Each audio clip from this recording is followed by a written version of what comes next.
games prior to today, but let's be truthful, there'll be very, very few concerns on the face of Pep Guardiola. The most important thing was that everyone has come through this match unscathed, and Pep Guardiola will have a full squad to pick from for the FA Cup final next weekend. The final score at the Brentford Community Stadium, it is Brentford 1, City 0. Well, let's go back to the studio and join Natalie.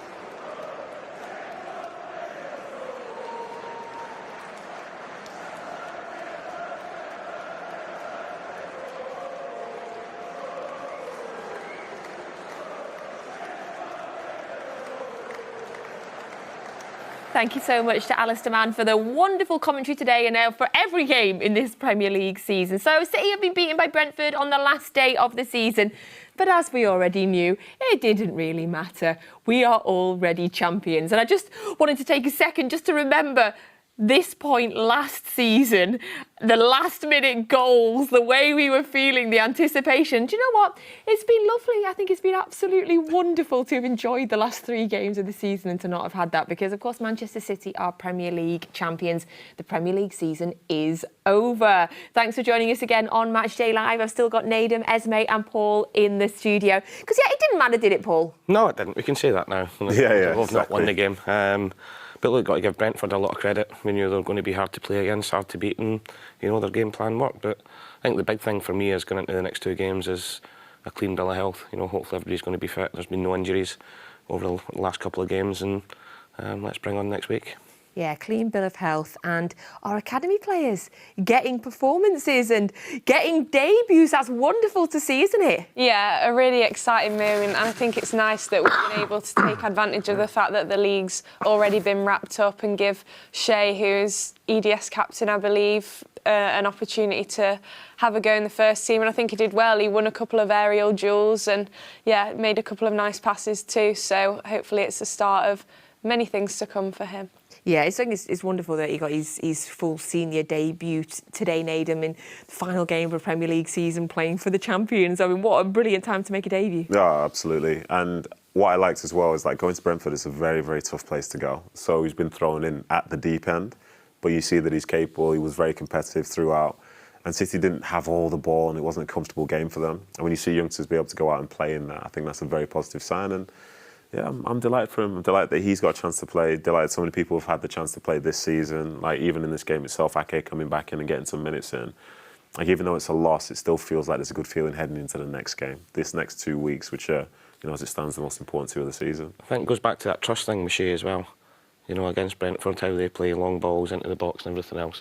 Pep's not going to put him on the pitch if he doesn't trust them to go and do that. And then you look at Phil, Cole, Rico, and now Shea, 4 academy products on the pitch. It's fantastic to see. Yeah. 4 academy players playing at the end of the game is what we love to see. It's phenomenal. I imagine the academy's feeling very proud right now. Yeah, and so they should be. Players should be proud. Everybody involved in the academy should be proud, and the club. And it's what the fans want to see as well. They want to see players that have come through the academy, as well as all these wonderful world-class players we've got. They want to see their own being brought through as well, and it's amazing for it. People might say it's last game of the season, it's won everything else, but Pep doesn't give out debuts and appearances just for the sake of it.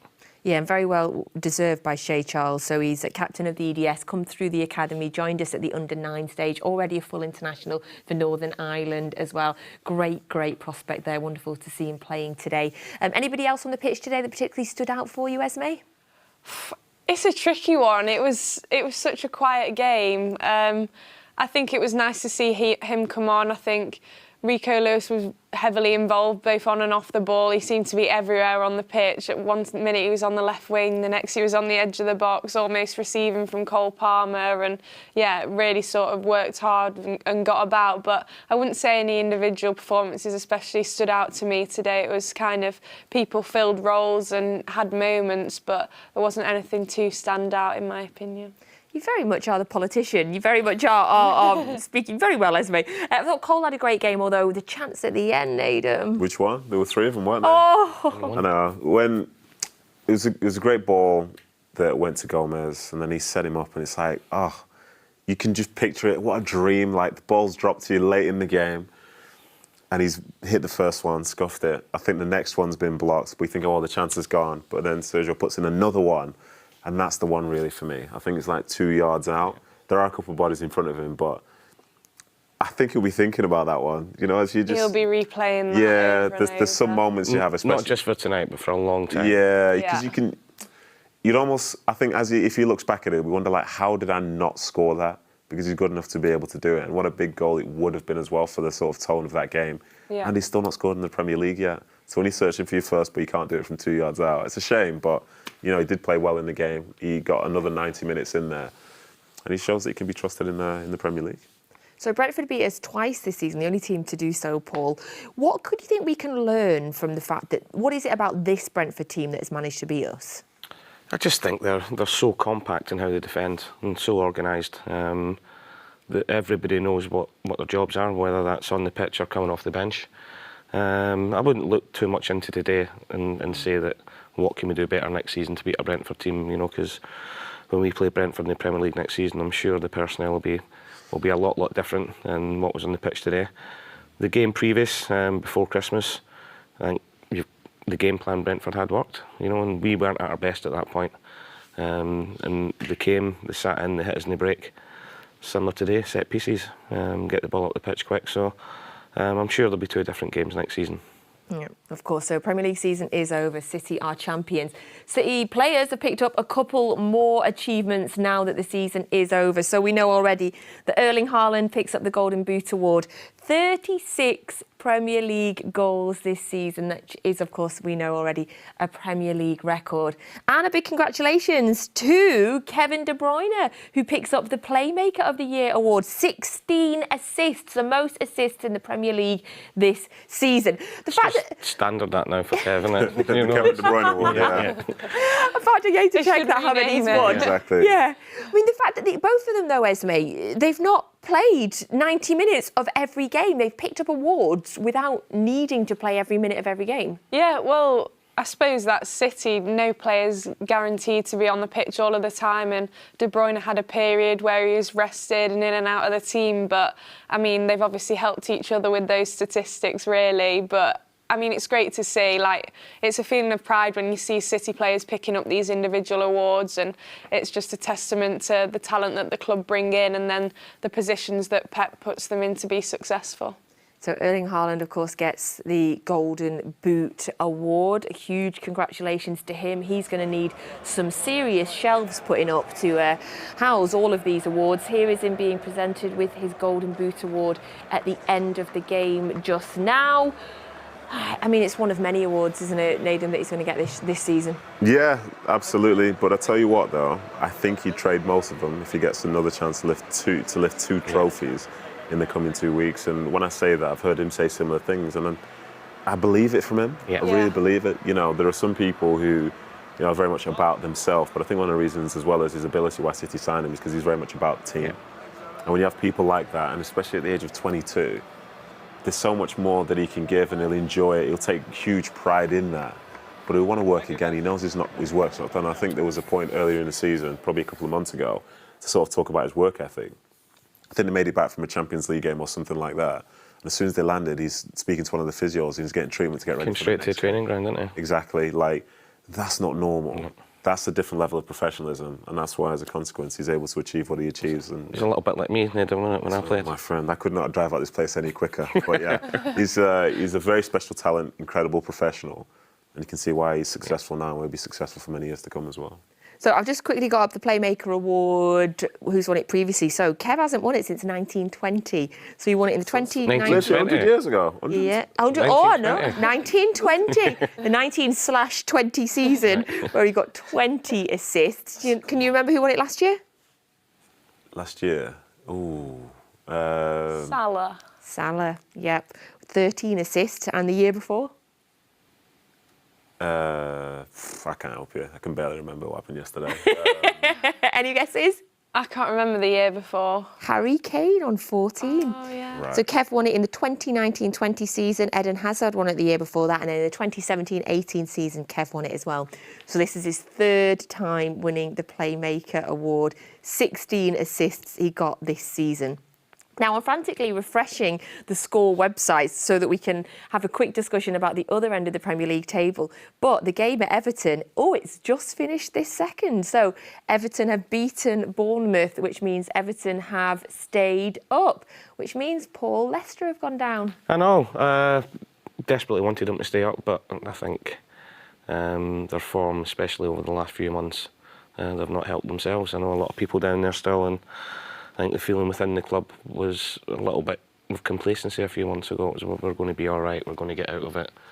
We've got Maddison, we've got Barnes, we've got Ndidi, we've got all these good players. It'll happen, it'll happen, it'll happen. And it doesn't work like that, football, does it? And before you know it, when you're in it, it's so difficult to get back out of it. And it's a shame, but look, they're going to struggle next year, so they're going to lose a lot of players. They've not got a lot of money to reinvest into the squad. That's been well known as well. And the Championship's tough. Absolutely. Alongside them, Leeds go down. Big Sam wasn't able to pull off a masterstroke this time, Nedum. No, he wasn't. I think it was a tough situation for them. I think he has a particular style as well, as you probably know very well, Nat, which can be suited to sort of staying in the Premier League, but I don't think he had the players for that. So I never liked it that much as a fit.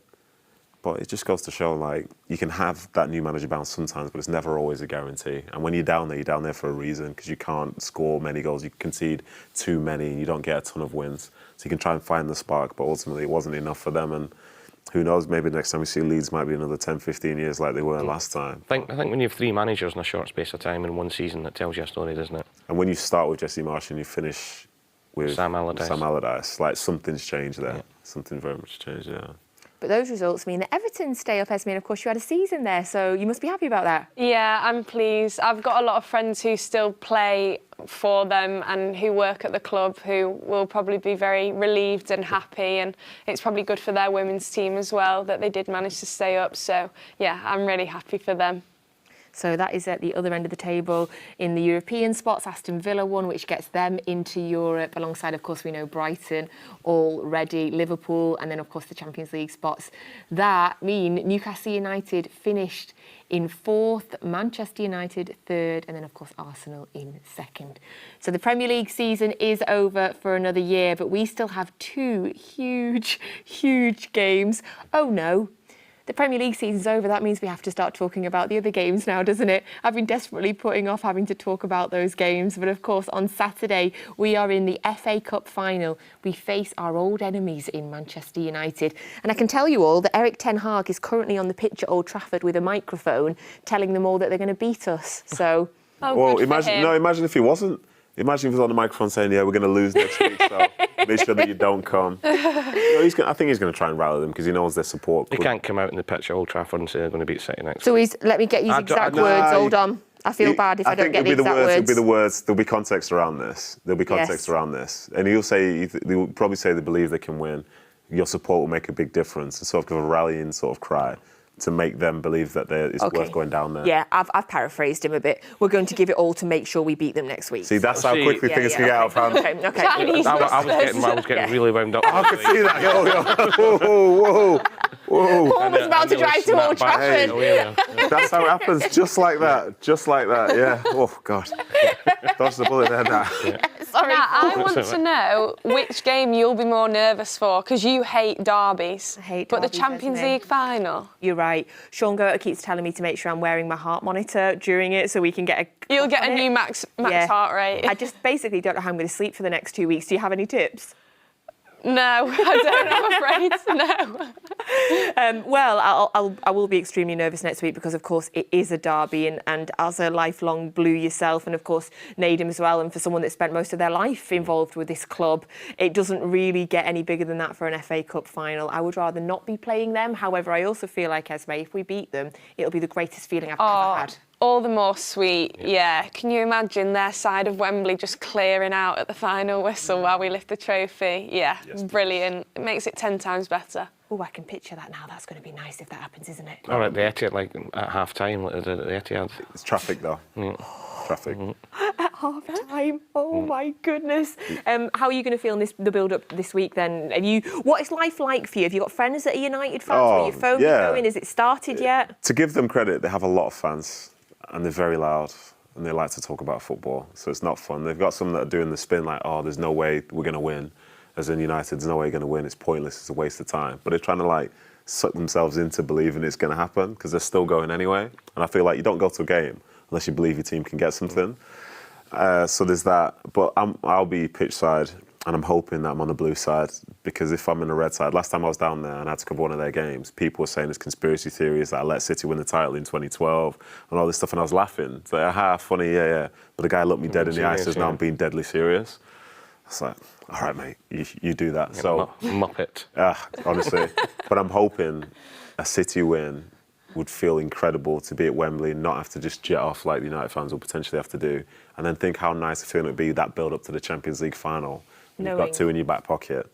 Like, talk about a high for a football club. I don't think the club in my lifetime could have felt any better than if they've done a double up like that and have got a game to come in Istanbul. How much does it affect the Champions League final if we don't win it next week, Paul? I don't think it does at all. Whether we win it or whether we lose it, I don't think that'll have any bearing on the Champions League final. I think how they'll go about it probably in completely 2 different ways, 2 different styles that Man United have got, Inter Milan got, and Pep's shown that he's the best when it comes up of putting a team out to play against, whether it be defensive, attacking, whether it be low block, high block. He knows what to do and he trusts his players so much. So, but then if we do get beat, that's not going to happen. Okay, I was waiting for you. Stop there, yeah. Okay. Let's not concern ourselves with exactly. that outcome. Because that's not going to happen. It's when we win, how do we react going into the Champions League final, which will be the same. Okay, I like that, thank you. In terms of that Manchester United team, of course, we've played them twice in the league, a win at home for us, a loss at Old Trafford, Esme. They, Anthony, we believe, is injured, he's going to be out. Rashford has come back. They do have some good players. Casemiro obviously is a world-class player, but in terms of how the teams compare, are you still confident for us, or what do you make of theirs? Yeah, I think, look at the form, with today being the exception that City have been in for the last 3, 4, 5 months. They've looked so dominant in all of the biggest fixtures, and that for me is the biggest thing. When City have needed to shine and be at their very best this year, they have been. And I don't think you need much more motivation from external sources for a game like that. So I think they'll be absolutely ready to perform at their very best. They'll be so prepared. So often this season, City have only had 2 or 3 days to prepare for these massive games. Now they've got a whole week. And I think they'll go into it very confident that they can beat our rivals. Yeah, it is. You can pull out all of the old derby cliches, when it comes to anything can happen and all of that. Obviously we go into the game as favourites as well, Nedum. Are you confident, or do you still get the old, oh gosh, the typical City, Manchester United? I don't like feeling confident. Okay. Don't like it, because it just feels like it's a setup and it's a trap, and it means the disappointment should not work out is far greater. And in regards to that, like as you say, it's the cliche, it's just football. And it's like whatever can happen on the day itself. And there have been times when we've watched teams we've wanted to win not win, even though they deserve to win, for example. So I'm not confident, but I know City have the better team.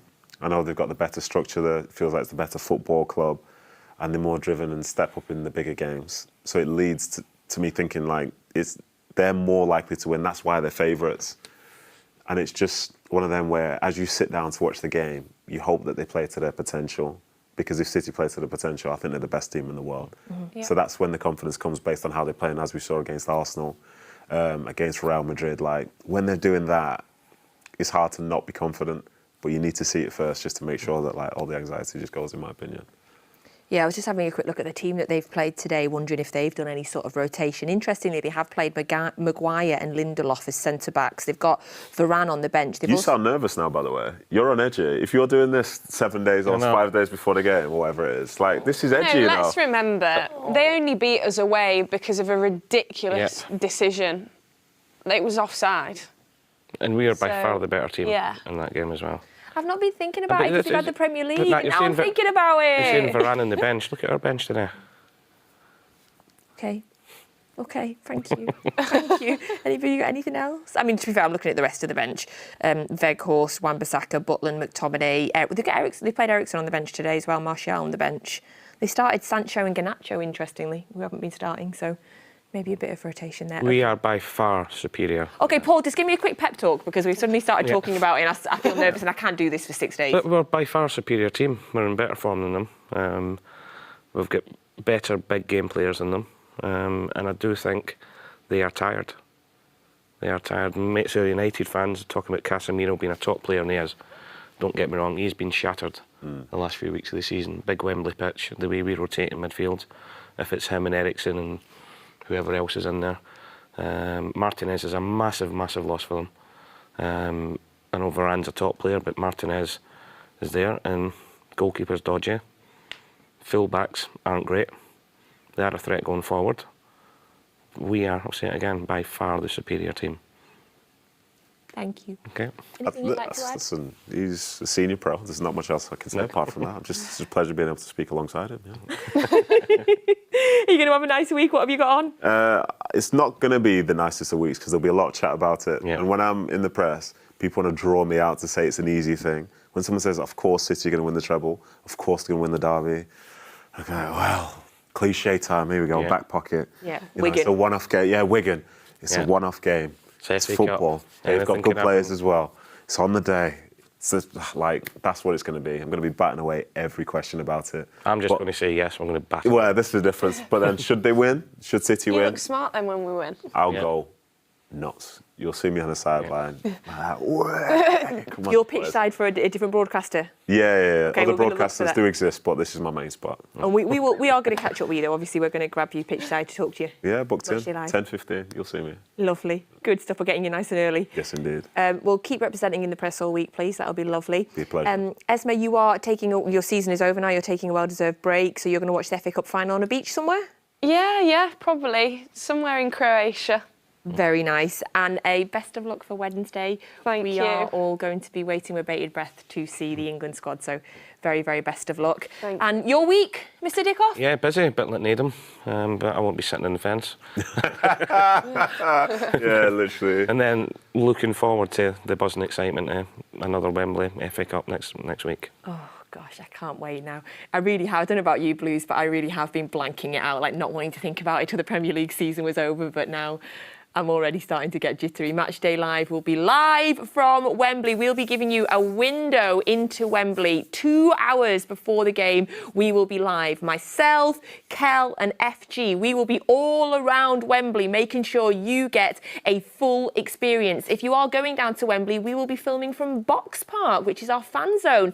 Come down, you can see us there. Be lovely to see you down there. And if you're not going to the game, don't worry, stick with us. We're going to show you absolutely everything that we can on Matchday Live. So that is, of course, next Saturday, 2 hours before kick-off. Blues, have a wonderful, wonderful week. We are Premier League champions.